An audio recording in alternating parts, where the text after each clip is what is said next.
กราบนอบน้อมยังพระติรัตนแก้วเจ้าตั้งสามประการ อันมีพระพุทธเจ้าพระสัทธรรมเจ้าพระสังฆเจ้า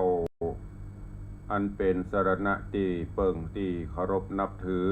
อันสูงสุดในชีวิตกราบคารวะแตบไตไวยสาปารมีธรรมพระมหาเถรานุเถระเจ้าคณะพระสังฆาธิการภิกขุสงฆ์สามเณรจุตนจุองค์โดยความเคารพเจริญสุขเจริญปอนปออกไม่ออกศรัทธานาบุญพุทธศาสนิกชนตินจองห้องวัดจุหนุ่มเท่าใจยิงก็ขอน้อมต้อนรับทุกท่านเข้าสู่รายการมรดกธรรมกำเมืองและสารธรรมกำเมืองทางสถานีวิทยุกระจายเสียงพระพุทธศาสนาแห่งชาติและสังคมคลื่นเพื่อการศึกษาพระพุทธศาสนาและวัฒนธรรม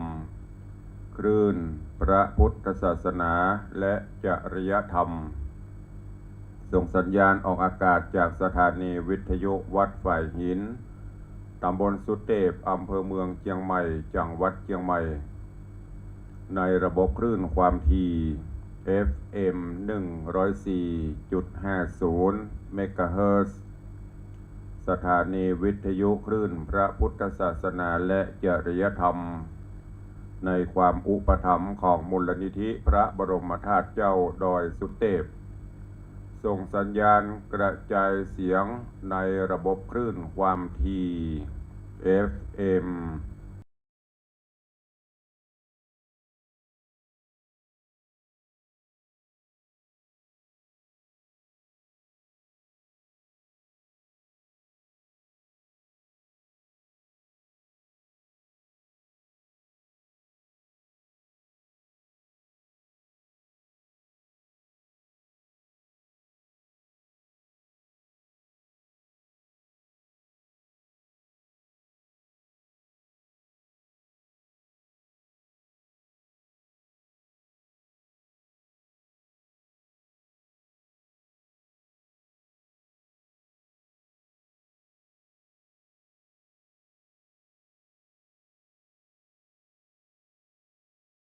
ที่ได้เข้ามาเป็นกำลังใจมาติดตามรับชมรับฟังทั้งภาพและเสียงการไลฟ์สดทางหน้าจอ Facebook ไลฟ์ของวัดวังสิงห์คำ Facebook ไลฟ์ของธรรมะภาคเหนือ Facebook ไลฟ์ของแสงธรรมส่องใจ Facebook ไลฟ์ของธรรมะคลายเครียด Facebook ไลฟ์ของทีวีวัดฝ่ายหินFacebook ไลฟ์ของท่านอาจารย์พระครูสมุวิสุวัฒน์วรกิโจตลอดจนหน้าจอ Facebook ไลฟ์ของ FC แฟนรายการทุกท่านที่ได้เข้ามาแล้วได้เมตตากดแชร์รายการนี้แชร์เสียงธรรมนี้ไปยังกลุ่มของเพื่อนๆทุกท่านเพื่อที่จะได้รับฟังเสียงน้ำธรรมคำสอนขององค์พระผู้มีพระภาคเจ้ากันอย่างทั่วถึงรายการนี้ดำเนินโดยอาตมาภาพพระครูวิสิทธิ์ศรีลาภรณ์เจ้าคณะตำบลป่าแดดเจ้าอาวาสวัดวังสิงห์คำตำบลป่าแดดอำเภอเมืองเชียงใหม่จังหวัดเชียงใหม่เป็นผู้ดำเนินรายการก็ได้นำเอาเสียงธรรมะตลอดจนรักษาหีดหอยกำอูกำจ๋ากำเทศนาแบบปืนบ้านล้านนากลางคลื่น96ตัวปากันวันนี้อากาศก็หนาวร้อนภาคเช้าบางวันก็จะหนาวบางวันก็หมอกอุ่นบางวันก็จะร้อนหน่อยฝ่ายมาหน่อยก็จะร้อนภาคค่ำก็อาจจะมีครึ้มฟ้าครึ้มฝนอันนี้เป็นเรื่องของธรรมชาติมีไผจะไปห้ามเพิ่นได้เนาะก็เป็นไปตามนั้น ส่วนญาติโยมศรัทธาเฮาก็ดูแลสุขภาพร่างกายรู้สึกขันเนื้อขันตัวก็หายุกหายามาคบมาฉันมากินเห็นเด้อดูแลกันไปประคับประคองธาตุขันไปเป็นวันเป็นวันตื่นเจ้ามาหายใจโซ่ยังมีลมหายใจอยู่ก็ต่อสู้กันต่อไป อย่างที่เราได้ยินเพิ่นว่าตราบใดที่เรายังมีลมหายใจอยู่นั่นก็แสดงว่าเราจะต้องต่อสู้กันต่อไปบนโลกพื้นนี้แต่ที่สำคัญนั้นอย่าได้ละเลยหลักธรรมคำสอนขององค์พระชินวรสัมมาสัมพุทธเจ้าน้อมนำไปคิดพิจารณาเนอะเอาไปใช้ในการดำเนินชีวิตประจำวันกันเพื่อความสงบสุขร่มเย็นตั้งแต่สถาบันครอบครัวไปจนถึงมวลมนุษยชาติบนโลกใบนี้ด้วยการมีศีลมีธรรมนั่นก็ฝากไว้กับทุกท่านตัวเองก่อนที่จะได้ตักได้ตายพี่น้องญาติโยมศรัทธาตลอดจนครูบาอาจารย์ทางต่างหน้าจอ Facebook ไลฟ์ก็ดีตลอดจนทางบ้านทางจองก็ดีก็เข้าสู่หัวใจของรายการเฮียก่อนเนาะโดยการฟังน้ำฟังธรรม วันนี้กำพระมาดำลำดับลำดามาถึงตอนอาวสานแล้วผูกสุดท้ายเด้อวันก่อนตอนก่อนมาถึงตีป่อพญาพรหมทัตแม่พญาจันตะเทวีก็ได้นำปลาหรือว่าได้มาเยี่ยมมาเยือนตามกรรมทุนเชิญของตุ๊กตะเปียค่อมพร้อมกับสุปัจจาลูกล่าซึ่งตอนนี้ยกฐานะขึ้นมาเป็นเจ้าบ้านเจ้าเมืองแถมเมืองหนึ่งแล้วก็โดยบุญบารมีที่เพิ่นได้สร้างสมมาตลอดจนมาดำได้โพดได้ผายได้ไปพบไปปะแก้วอันประเสริฐส่องประกายสว่างไสวแก้วนี้เป็นแก้ววิทูลแก้ววิเศษที่ได้ทำให้ตุ๊กตะโปนจากกรรมต่างๆจากวิบากที่ได้ทรมานละกรรมตอนนี้แห้งที่เป็นเปียเป็นก้อมเป็นค่อมใจเปียค่อมก็ลุดหลดไปหมดละกลับกลายเป็นผู้ที่มีผิวพรรณวรรณะมดยศสดใสโสมเปิงกวน ที่เป็นเจ้าบ้านเจ้าเมืองเรื่องราวของกรรมพระมหาดำจะเป็นจะได้เจริญปอนทุกท่านได้ติดตามรับฟังในตอนสุดท้ายผูกอาวสานในตั้งแต่กาลบัดนี้เวลานี้เป็นต้นไปเนอะ ต้องขอประทานอภัยกับครูบาอาจารย์กับญาติกับโยมเนอะช่วงนี้อย่างที่บอกไปอากาศมันบ่ค่อยเอื้อเสียงอาจจะบ่ค่อยเปล่งปล่อยปกติเอ็ดไปอู่ไปมีเสียงกระแอมกระไอออกไปก็ขอสู่มาอภัยกับท่านทั้งหลายล่วงหน้าตัวตอนนี้ไปตั้งอกตั้งใจฟังน้ำฟังธรรมกันเด้อ นะโมตัสสะภะคะวะโตอะระหะโตสัมมาสัมพุทธัสสะลำดับธรรมเทศนามาถึงผูกทวน8ตอนไปกี้เจยบานต่อจบนิทานพระโพธิญาณสัมมาสัมพุทธเจ้าโพธิสัตว์โตเมื่อนั้นโพธิสัตว์เจ้าก็เสด็จลงจากราชบัลลังก์เต้นเกี่ยวเข้าไปในห้องต้องพระลงหลวง แล้วก็นำเอามายังเครื่องสูบคามอันเป็นเปียกอมอันเก่านั้นออกมาหือป้อเมียแห่งตนพอก้อยโดมพญาเจ้าตนเป็นป้อก็โหว่าเป็นลูกเคยแห่งตนว่าอันทัดนั่นพญาพรหมตัดจริงนิมันตนามหาสัจจา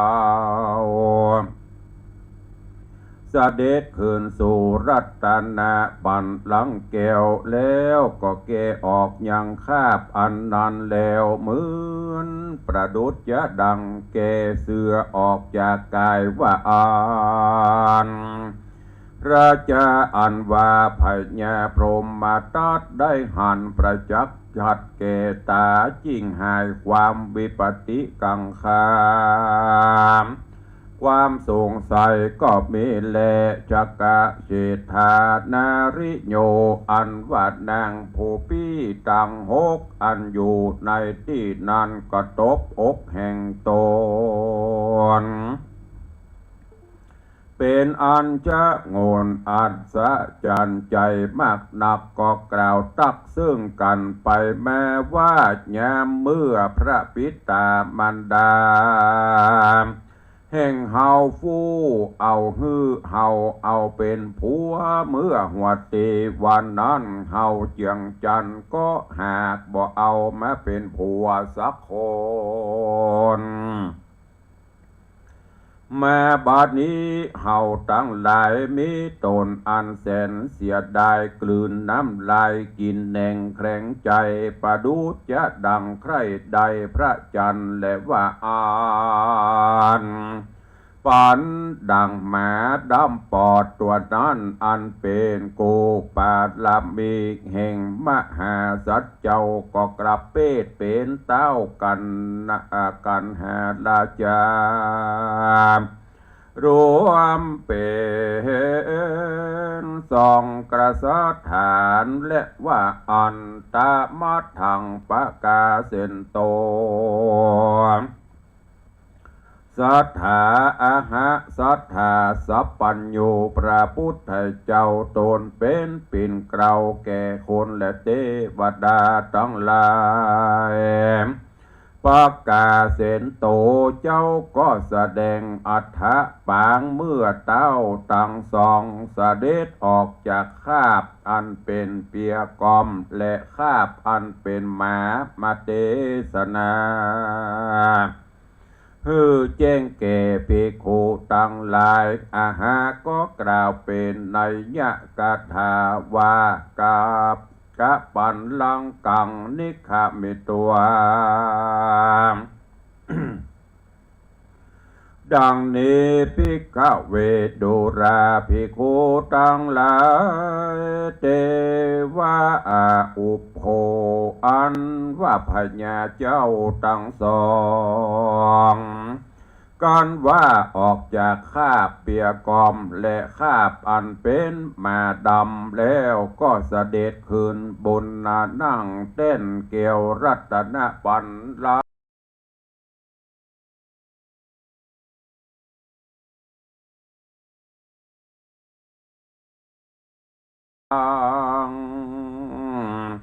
สา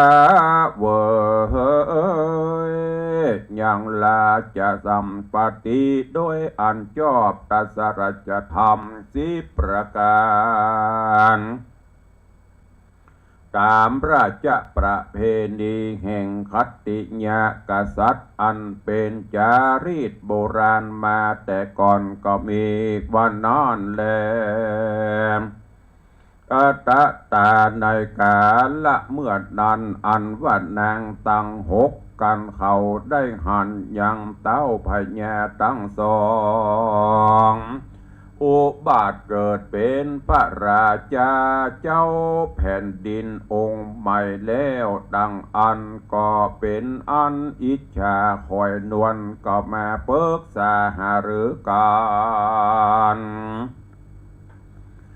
ว่าถ้าเฮาเอาเป็นสามิกาเสียแต่แรกวันนั้นมาบัดนี้เฮาก็ได้เป็นเมียพระเจ้าแผ่นดินจะเล่นนาว่าราชาอันว่าพญาตนเป็นป้อก็จักเวนวางถวายยังบ้านเมืองแห่งตนมอบฮื้อแก่มหาสัจเจ้าสะบวยบ้านแต่นเมืองตนกับตั้งนางนาสาโนมอันได้64,000 นางมามอบถวายฮื้อแก่มหาสัจเจ้าพร้อมกับตั้งจ้างม้างัวควายข้าคนมนตรีตั้งมวลมอบถวายฮื้อแก่นอโปธิสัจเจ้าก็มีแลอาทาน้อยกาละนั้นมหาสัจเจ้าก็กล่าวซึ่งพญาโตนป้อว่าเตวะข้าแด่มหาราชเจ้าผู้เป็นป้อแห่งข้าอันว่าเข้าของสัมปติบ้านเมืองต่างหลายแห่งข้าบาทนี้ก็หากบ่ขัดสนจุเนื่องสักอันข้าบาทเจ้าก็บ่เอา และจะขอเว้นคืนฮื้อป้อเป็นเจ้าข้าบาทตาข้าบาทเต้าบ่เอาและจะคืนไว้ฮื้อแก่ป้อยังเก่าตัตนันตลางทาดนานพญาเจ้าผู้เป็นป้อบ่ฮับเอายังบ้านแห่งตนดังอันปูนนะเมื่อปลายลุนพญาจริงทวายยังบ้านเมืองแห่งเกบ้านเมืองเกเต้ากันหาราจะสะบวยสืบแตนเป็นพญาสืบแตนบ้านเมืองต่อไปก็มีบ้านนอนแลนะปางเมื่อพระพุทธเจ้ายกเอายังอติตาญาติมาสำแดงแก่ภิกขุตั้งหลายปางเมื่อเต้ากันหาบังเกิดกับกลายเป็นคนวันนั้นก็ได้สาเวยราชสัมปติอันเป็นพญาแตนปอดดังอันเคยตั้ง6นั่นก็เป็นอันซบเศร้าเงามองอยู่ทุกคนหันแลราชพรหมตัตโตจราธรรมโม เจ้าปัญญาพรหมตัตโตนั่นผู้เป็นป้อก็เท่าแก่จะลาลงไปก็เว้นไว้บ้านเมืองโป่งคือพญาเกิดใหม่ทั้งสองเขาทั้งสองก็ได้สาเวยเขาของลาจะสัมปติอันชอบตัสสะรัจธรรม10 ประการบอดได้ล้างพรานข่มเหงเขาตาอาคาไตไพร่ฟ้าประจามีการกระทำบุญรักษาศีลเมตตาภาวนาไปใจบอดเตาแต่นั่นยังฮือโอวาดแก่ประจันราชตั้งมวลฮือตั้งใจอยู่ในศีลคือกินอยู่ในธรรมเขาก็กล่าวกรรมอนุโมทนาสาธุการกับเจ้าพญาเหนือหัวแห่งตน ข่าวอันนี้ก็เลยจะพาโกฏพดไปตัวบ้านเมืองน้อยเมืองใหญ่ตั้งมวลสัพเพราชาอันว่าเต้าพญา101หัวเมืองเขาก็ใจทูตานุทูตนำเอา เครื่องปันนาการของฝากมาน้อมถวายแก่ทรงกษัตริย์บทได้ขาดสักเตื้อบทเตาแต่นั้นป้อกาสะเปาอันเขามากาต่างเมืองเมื่อเขาได้ยินเสียงหูเขาก็ปากันเป่าปากันนำเอานางยิงคนใจมาทาวาเป็นปาตะปริจาคะแก่โพธิสัตว์เจ้าจุคนว่าอาน ในเมื่อพญากันหาธิราชทับเอาเครื่องบริจาคบรรณาการ จากพญาเจ้า101หัวเมืองได้นำเอานางบุญเรืองแก้วกุมารีเข้ามาเป็นปาตะปริจาคแล้วเจ้าก็มิใจอภิรมย์โยมจื่นอนุโมทนาสาธุการพญาเจ้าก็พระราชทานรางวัลคือว่าเสื้อผ้าอาภรณ์แก้วแหวนเงินคำเป็นสินน้ำใจแก่เขาตุกผู้ก็มีแลเขาตั้งหลายก็กราบอาหัมลาเมื่อสู้ยังนาวาบ้านเมืองแห่งตนก็มีวันนั้นแหละนะที่นี้จักจะถึงนางกาไว้ผู้ปี้ก่อนและกันว่านางกุดอิชาหันว่าใจเปียก้อมเป็นพญาเจ้าเหนือหัวมันก็หาอุบายตีจักหือบังเกิดความพินาศชิบหาย เกณอโพธิสัตว์เจ้ากูจับไปลู่จริงเอามาเป็นผัวแห่งกูจริงรับย่องเข้าไปยังที่อยู่ห้องบรรทมรับนอนของพระโพธิสัตว์เจ้าปุตสีก็ถามซึ่งนางกาไว้ว่าข้าแต่พี่เป็นเจ้าเครื่องใจโดยเรื่องอันใดจะจริงเข้ามาสู่สำนักแห่งเฮานี้อันจะมหาสัตว์เจ้าถามดังอันกาไว้ก็บอกปากตานเขียนจาสักกรรมเจ้าก็หูโดยญาณพญาแห่งตนเจ้า แห่งตนจะนางผู้ถอยจักมากระทำกรรมอันหยาบจ้าซึ่งกูเปิงมีจะแลเจ้าขาดนิ่งใจดังนี้แล้วก็กล่าวซึ่งนางกาไว้ว่าดูราพี่เอ้ยเฮยกาตาพิยังว่ากาว่าปี้แห่งคาจักมากระทำกรรมหยาบจ้าสาหดเน้นนาคือกระทำกาเบสุมิชาจารเล่นจูจากผัวตนโดยต้านผู้อื่นบอดดีนักหนากันจุติตายจากภาวะอันเป็นคนก็เตียงว่าจักได้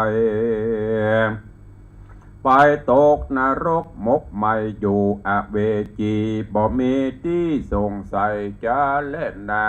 น้อยเมื่อนางแก้วสุปัจจาอันเป็นพระดิญาเบียมิ่งของโพ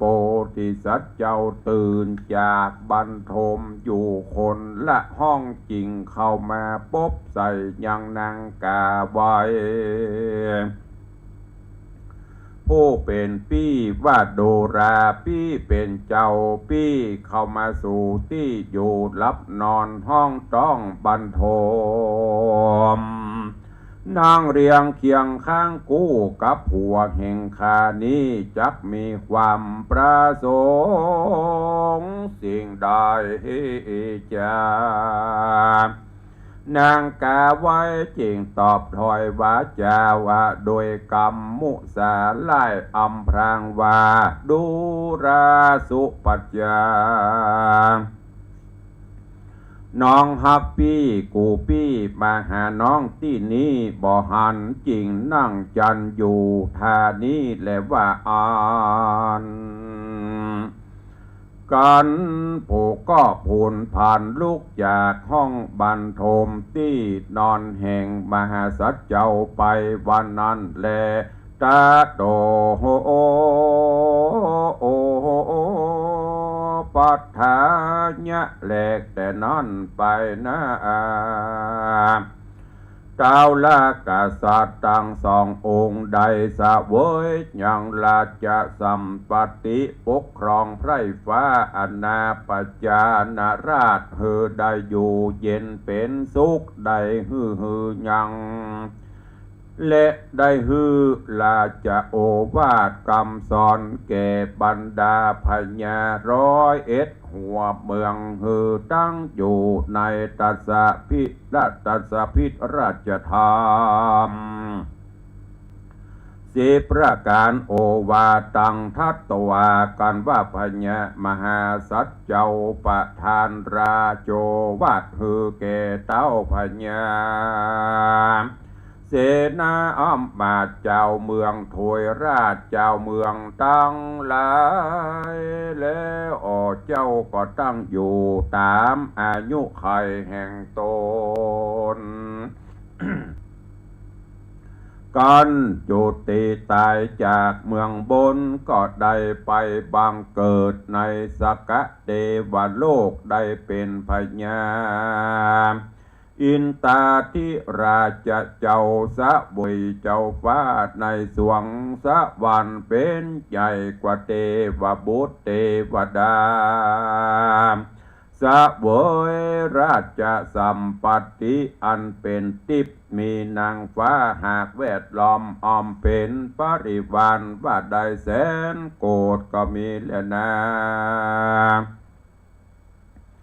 กตาปุญเยนะโดยบุญกรรมอันต้านหากได้กระทำบุญหือตานรักษาศีลเจริญเมตตาภาวนา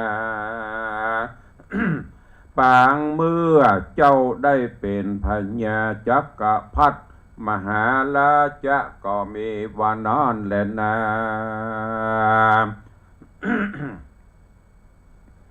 สัทธาอิมังธรรมเตสนังอาหาริตวาอนุปุกะอนุบุพิกถามภะกาเสนภะกาเสตวาสัมโมตาเนสิดังเนภิกขเวดุราภิกขุตังหลายสัทธา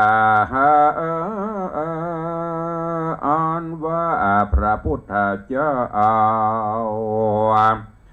การสำแดงอนุบุพิกถาแก่ปริสัตตังสีแล้วพระตนเกียวก็จุ่มนมบะยังอติตะกับปัจจุบันนะเตรียมการนั้นมาหือแจงพระจริงแสงเทศนาในยากถาวาตตาเสธานาวิโกเตวัตโตกันหาราชาอนันโตพรหมทัตราชาสาลีพุตโตนาวิโกโอทาสิเทโลมุสิกราชาโมคคัลลาโนสโกเตวราชาอนุรุตโธอัญญากาสิลิมหามายากาวิญญาจินจามนวิกาสุปัจจายะโสทลาอาหุอาเทโลมัตตาตุกตะกัปปันโนอะหังเอบังโลกนาโทอนา ปัจจาจตุปริสัทโธอโหสิดังนี้เศโธวิโกกันอันว่านางกาไวผู้เป็นปี้วันนั้นบ่ใจปุกละผู้ใดภัยอื่นคือหากมาได้เตวตัดในกาละบัดนี้แลนะ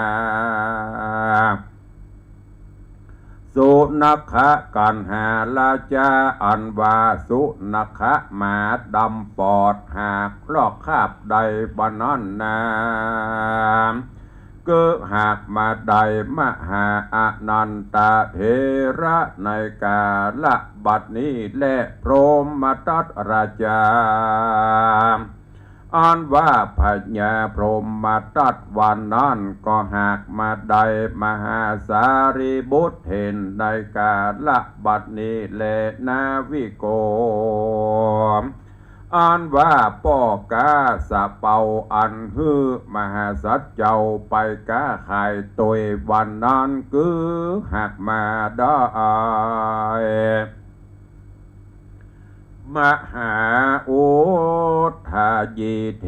ระในกาละบัดนี้และมุสิกราชาอันว่าพญาหนูเผือกวันนั้นคือหากมาได้มหาโมคคัลลนะในกาละบัดนี้แลนะสะโกเตวะราชาอันว่าพญาใดพระอนุรุทธะเถระบัดนี้แลไอยกาอันว่าแม่เท่าที่ฮือมาดำปอดแก่เจ้าโพธิสัตว์วันนั้นคือหากมาได้นางสิริมหามายาในกาละบัดนี้แลสุปัจจาราชเทวีในวันนั้นบ่ใจปุกละผู้ใดภัยอื่นคือหากมาได้นางยะโสธรางามแง่อันเป็นแม่ราหุลเห็นเจ้าในกาละบัดนี้แลตุกตะกับปันโนอันว่าใจตุกตะเพียก้อมวันนั้นนะอะหังเอวังโลกนาโถคือหากมาได้กูพระตถากตะตนเป็นติจังติเปิ้งแก่โลกตั้งสามในกาละบัดนี้และอนาปจามจตุปริสัทโธอันว่าปริสัทตั้งสี่ตั้งหลายอันเหลือเศษสลอกว่านั้นคือหากมาได้ปริสัทตั้งสี่คือภิกขุภิกขุณีอุปาสกาอุปาสิกาแห่งกูตถาคตในกาละบัดนี้แลนะตุมเหภวันตาโดกาลาตันทั้งหลายฟังธรรมเทศนานี้แล้วเฮือแจ้งแล้วจุงจำไว้ในมโนทวารวิถีจิตแห่งตนอันนอโพธิสัตว์เจ้าปางเมื่อเป็นพระมาโปรดโลกวันนั้นท่านก็ได้ทุกข์ยากลำบากปั้มเป่งปาลมีญาณมาในอาทิตการกวนที่หมู่เฮาตั้งหลายยึดถือเอาเป็นแบบอย่างได้หือตานรักษาศีลเมตตาภาวนาไปใจอย่าได้อยู่ประมาทตั้งชาตินี้และชาติหน้าก็มีโดยภากาหัน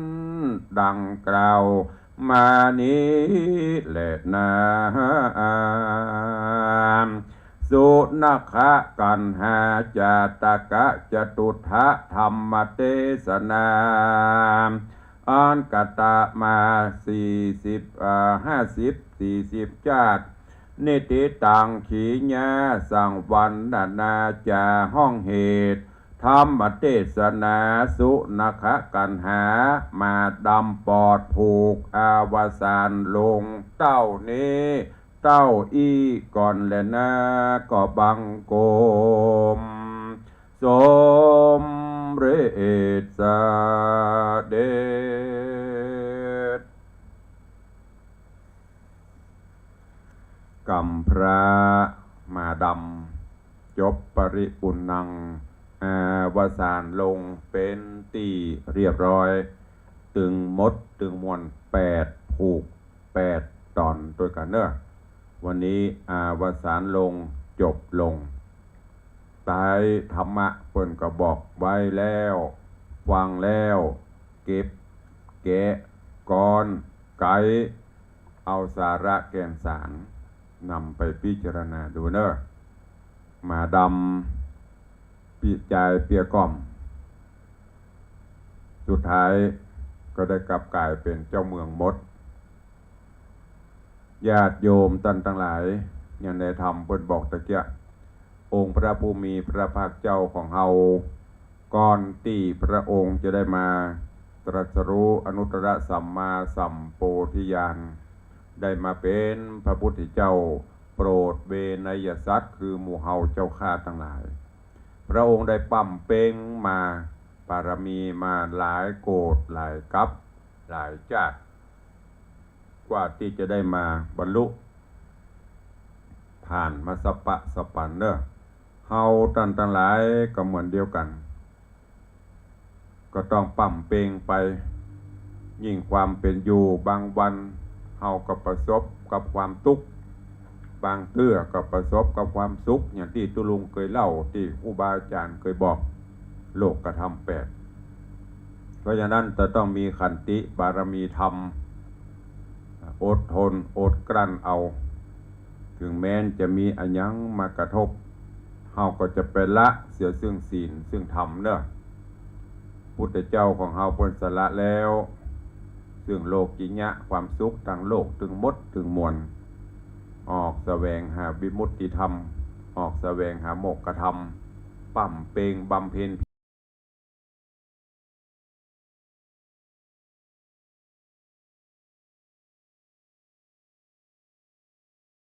เพียรมาหลายกับหลายชาติสุดท้ายมีธรรมไปที่สำคัญก็ต้องมีศีลกำกับมีธรรมกำกับ หลวงพ่ออย่างตอนนี้เปิ่นเอาอัญเชิญ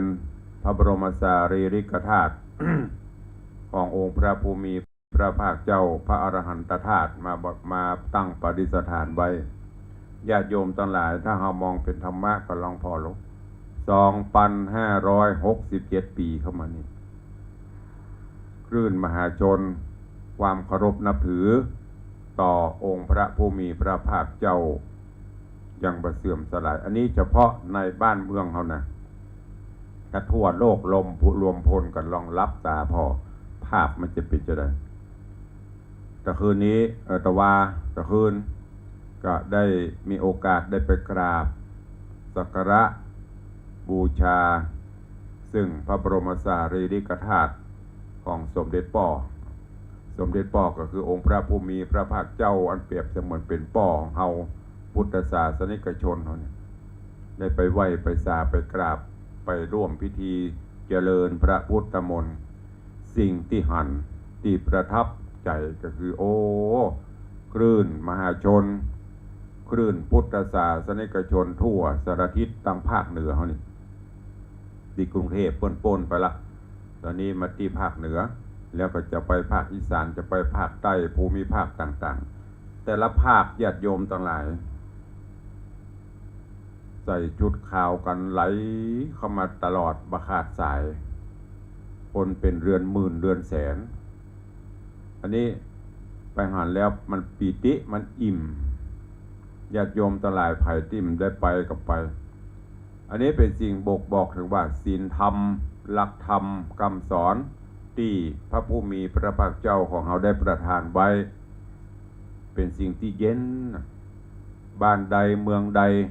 ที่มีศีลมีธรรมบ้านนั้นเมืองนั้นจะจุ่มจะเย็นลองรับตาตุลงเปรียบต้องไปนั่งบนหอคำหลวงตะคืนมาคิดพิจารณาโอ้โลกเขานี้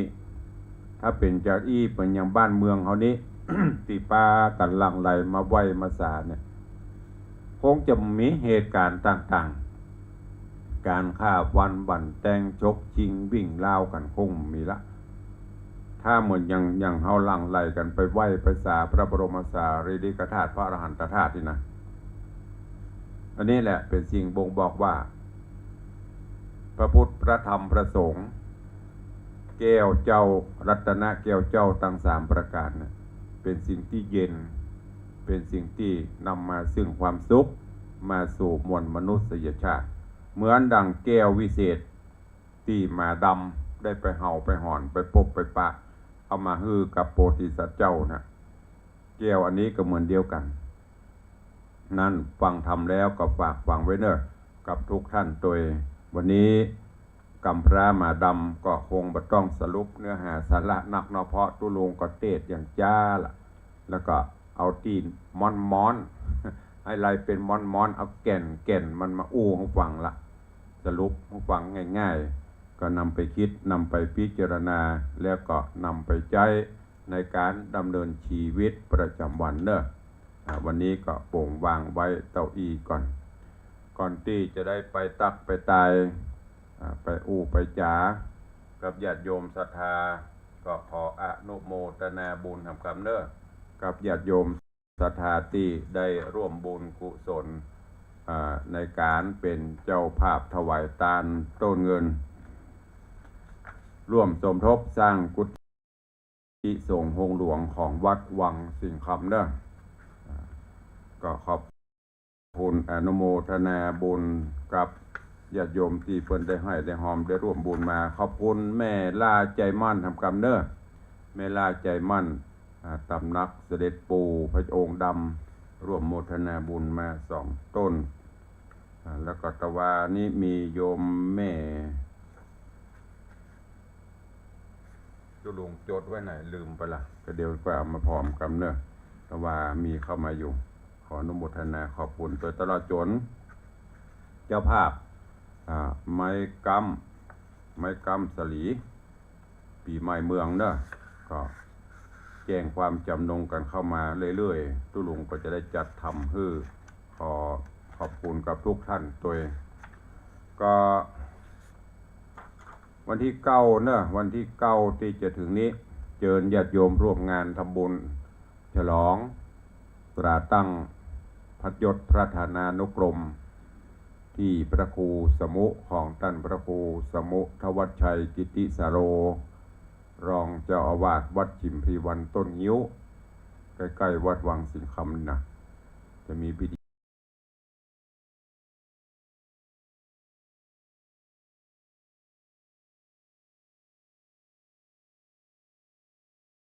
วันที่8ตอนค่ำมีพิธีทักษิณาทาน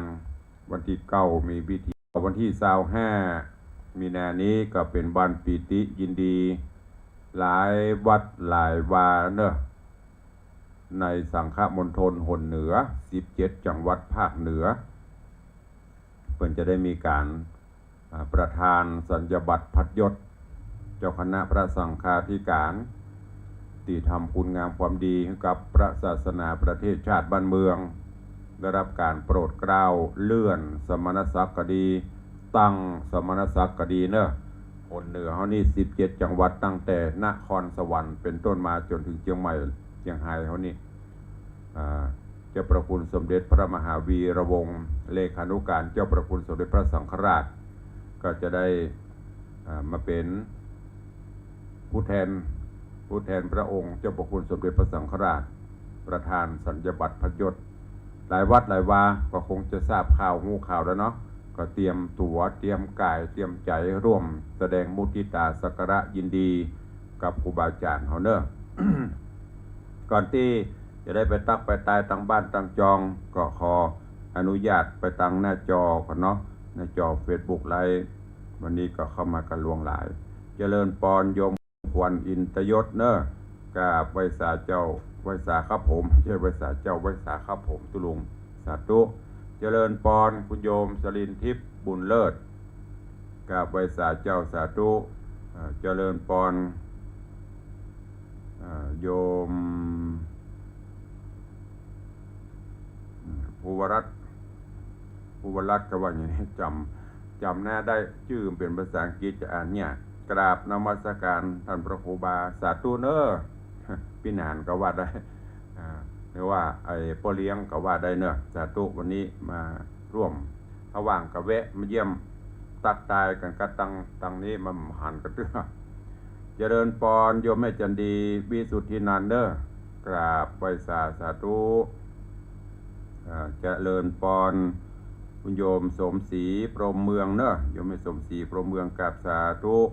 เจริญปอนคุณโยมชนจันทร์ซอนคำไหว้สาเจ้าสาธุเจริญปอนโยมพี่อัญชลีคำกิติไหว้สาเจ้าเจริญปอนพ่อหลวงชนพัฒน์อุดมสิริโชคท่านพิธาจารย์เจริญปอนเนอะขอให้สมปรารถนาผลประกันได้หมุนเนอะแจ้งเฮือตุลุงพ่องแจ้งมาตั้งในหลังไม้ก็ได้เจริญปอนคุณโยมชิดชบากราบไหว้สาเจ้าสาธุเจริญปอนอันนี้กับพิธาจารย์ปู่อาจารย์โพศกชื่อดังแห่งล้านนาพินาทิสมเตปินพินาทิสมเจ็ดสีสาธุปรมีธรรมเจริญปอนกับพินาด้วยเด้อเจริญปอนโยมแม่ดาวันคำวังน้อมกราบไหว้สาเจ้าสาธุเจริญปอนเด้อเจริญปอนคุณโยม มาลี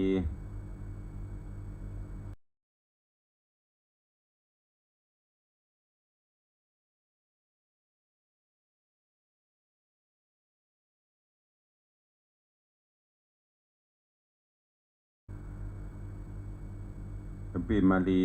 เจ้าสาธุเจริญปอนเจริญปอนโยมลักษณะเกตดีสาธุเจ้าสาธุเจริญปอนเนอะ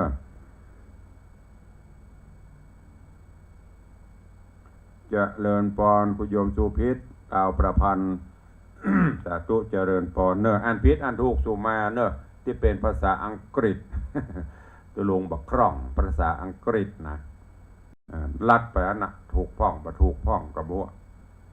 เจ้ามันกระถูกเจ้ากระพิษกระสุมาภัยไว้ก่อนเนอะเจริญปอนคุณโยมจันสายแปลงหลวง เจริญปอนเป็นอานิสงส์บอกว่าจบแล้วใส่การทำตัวเนอะใส่การทำตัวเตี้ยจบละ8ผูกกันนะผูก10 บาท10 บาท80 บาทเนอะ เจริญปอนโยมวิไลใจแก้วสาธุเจ้าเจริญปอนคุณโยมสุพรรณีกันทิยะขอบคุณอนุโมทนาเนอะคุณโยมประร่วมเป็นเจ้าภาพตึงโตนเงินตัวตึงไม้กำสลีตัวกำบารมีธรรมเฮงรวยเนอะขอกิจการพม่านเจริญเนอะเดี๋ยวถ้าโฮงตุลุงแล้วก่อนเขาจะมาช่วยกันแปลงโฮงถ้าโฮงแล้วเดี๋ยวขึ้นมาตีดพม่าน เจริญปอนยกตู่สุรัตน์เสาคำกราบไหว้สาครับผมเจริญปอนโยมพี่หมอมัทนาอัมพันธ์กราบไหว้สาธุเจริญปอนตั้นนายกสมศักดิ์วงคำแปงเนอะกราบนมัสการสาธุครับโอ้วันนั้นดีใจด้วยนะเปิดได้อย่างก็บรรยายสรุปต่อหน้าพระพักตร์สมเด็จพระกนิษฐาธิราชเจ้ากรมสมเด็จพระเทพวันเปิดเสด็จอย่างก็อย่างก็เนี่ยห้วยลานโครงการในพระราชดำริท่านนายกสมศักดิ์ก็เป็นนายกใกล้ๆท่านตำบลท่านตัวก็ได้ไปถวายรายงานมหาบดีมได้ไปเนอะ ท่านนายกบอกโอ้ยประท้วงสั่นทับไปต้องสั่นละผ่านไปโดยดีวันนี้หลายตีหลายต่างเข้ามาก็ขอบพระคุณเนอะมาเป็นกำลังใจทางหน้าจอ Facebook ไลฟ์ไปลืมเนอะช่วยกันสร้างกุฏิสงฆ์โฮงหลวงกับตุลุงที่จะดำเนินการก่อสร้างตั้งหน้านี่วันที่20นี่จะทำพิธี สูตรถอนตามแบบเบ้าโบราณตันทรายตันแตนตามฮีดโบราณเปิ่นตันขี้ตีนขี้มืออดีตคณะกรรมการอดีตผู้เฒ่าผู้แก่ศรัทธาตายกตาญิกาที่เปิ่นได้สร้างไว้ก็จะได้ขออนุญาตเปิ่นก่อสร้างห้างแปลงซ่อมแซมต่อไปวันที่20ที่จะถึงนี้ญาติโยมแล้วก็จากนั้นก็จะได้วางศิลาฤกษ์ก่อสร้างไปลืมเด้อใครร่วมบุญกุศลกับตุลุงก็ตุลุงมีวัตถุมงคลเป็นพระผงชุดเบญจภาคีพปรเพิ่นจะสร้างเมื่อเฉลิมพระเกียรติ60 ปีของพระบาทสมเด็จพระเจ้าอยู่หัวรัชกาลที่9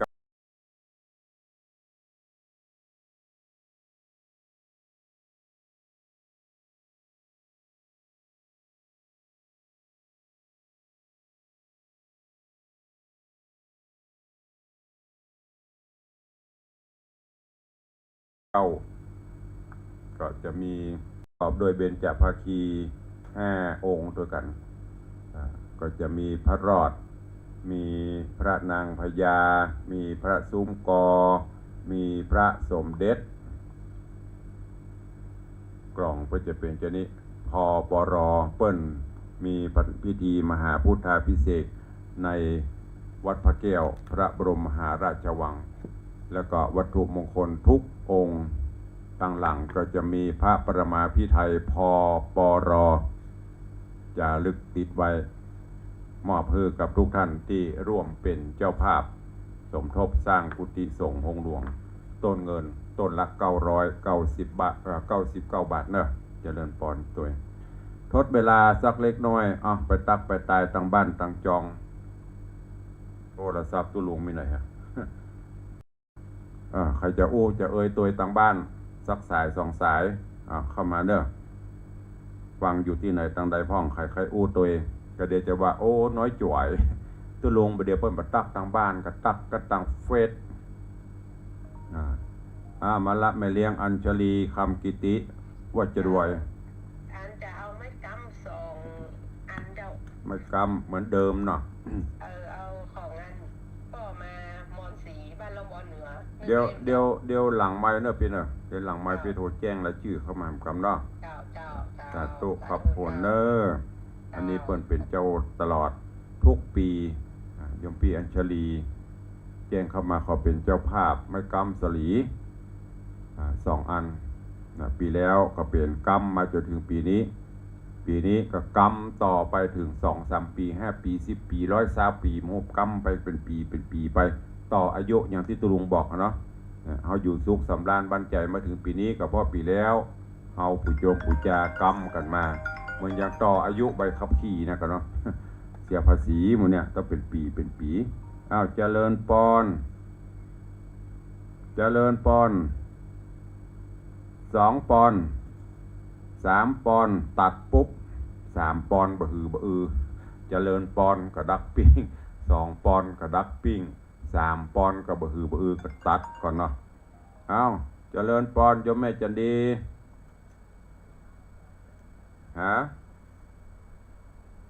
เดี๋ยวก็แจ้งมาหลังห้องหลังไม้ทำกับรายชื่อเนอะแต่ตุแม่เนอะอนุโมทนาตัวขอบคุณโยมแม่จันดีวิสุทธินันท์พร้อมกับน้องนัทหลานแจ้งเข้ามาแหม2 เล่มเจริญพรเจ้าท่านพระครูว่าใด1 เล่มเจ้าเดี๋ยวหลังจบรายการโทรเข้ามาแหมกรรมเนอะจะได้โจทย์ออนไลน์ใหม่เอาชื่อตัวนี้มาโจทย์ประตานโจทย์ก็ดีโจทย์พอก็ดีพอสาธุโยมแม่สังวานพุทธจันทร์ยายเพลินเพื่อนเกษตรจับจองไม้กำสลีปีนี้คงจะทำไปตามที่ผู้จับจองเข้ามาเนอะมีแต่ก็ทำไปตามนั้นแล้วก็วันที่ปุ่น16 17ปุ่นเขาจะได้ตาลอย่างตุลุงก็ยังกุปีเอาแล้วเนาะเวลาหมดเวลาล่วงเลยเวลามาละก็ขอนำรายการจากทุกท่านไปก่อนเนาะปะกันใหม่วันต่อไปกับทำเรื่องใหม่ก็ขอบคุณกับโยมพ่อเลี้ยงธนวัฒน์โยมแม่เลี้ยงทัดพิชาสุสิงคำรัตนมหาอุบาสกอุบาสิกา ปูจากันเทศกันทำกรรมพระมาดำโดยปัจจัย 1,000 บาท ขอบุญคูณแก้วเจ้าทั้งสามปกโหมเน้อกุศลผลบุญที่พอเลี้ยงไปเลี้ยงถวายเป็นทานอุทิศบุญกุศลเฮือสุริยะตระกูลพ่อแม่ปิตามารดาพ่ออุ้ยแม่หม่อนครูบาอาจารย์ญาติสนิทมิตรสหายพ่อเกิดแม่เกิดเจ้ากรรมนายเวรเจ้าบุญในบุญเจ้าคุณในคุณทั้งหลายเทวดาปกปักรักษากัญญาสันทานตนตัวก็ขอให้บุญกินบุญทานไปถึงเขาเจ้าตั้น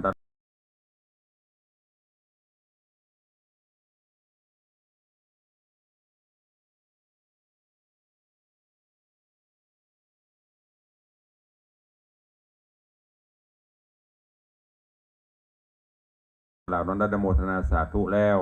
เมื่อบุญกินบุญทานนี้เป็นผลสะท้อนย้อนมาพิรักษาอยู่ดีมีสุขขอได้เจริญไปด้วยจตุรพิตรพรชัยอันมีอายุวันนะสุขะภละคิดการใดปรารถนาสิ่งใดสมความปรารถนาเหมือนกันจุตนจุองค์จุผู้จุคนเนอยัตตาโรธรรมาวัตันติอายุวันโน